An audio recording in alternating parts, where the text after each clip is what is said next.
I can pursue. When I see these pieces, I have to say I see my family, I see my community, I see what it was like to be a young person in the 70s and 80s, full of energy and ideas and attitude and style. The other thing that I'm moved by is that that same energy and excitement, I believe, translates and resonates beyond my time. There's a persona element or fashion statement or beauty, and Mary has, how can one say, at least for me, hypnotic, compelling, and very beautiful eyes. The area of intensity of what I would call husky eyes.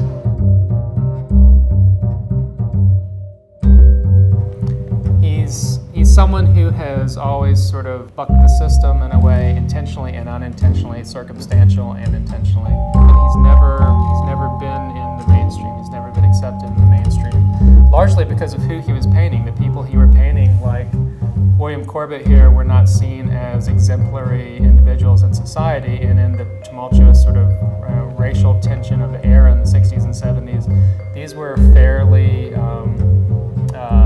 subversive paintings. This painting in particular is a pretty straightforward example of Barkley Hendricks' use of gold leafing to create this iconic figure and to create something that really looks like a religious icon, and to use that tradition to take people really from his contemporary context and put him in this elevated realm. It's not Kathleen Cleaver. It's not someone who is revered in society. It's an average, everyday person like us, you know. And even in that era, beyond that, you know, someone who's really been overlooked. And that's a lot of who Barkley gave representation to. Well, he made me take my glasses off, so I couldn't see, and I was in 3-inch heels, so I was kind of blind and wobbling, to be perfectly honest. You'd be amazed how hard it is to stand in high heels with your eyes closed, you know, so that you don't really have any sense of what's going on. So it wasn't the most fun I've ever had with Barkley. So, yeah, the studio itself, the house is the studio. So we live in a big old Victorian home, 3 floors, chocked full, and pretty much everywhere you turn is a potential landscape, a potential still life, or a potential material for background or whatever.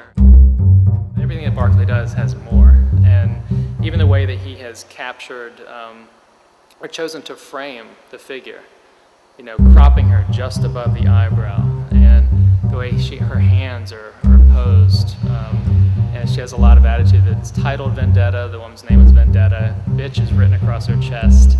I mean, this is a really strong, powerful portrait.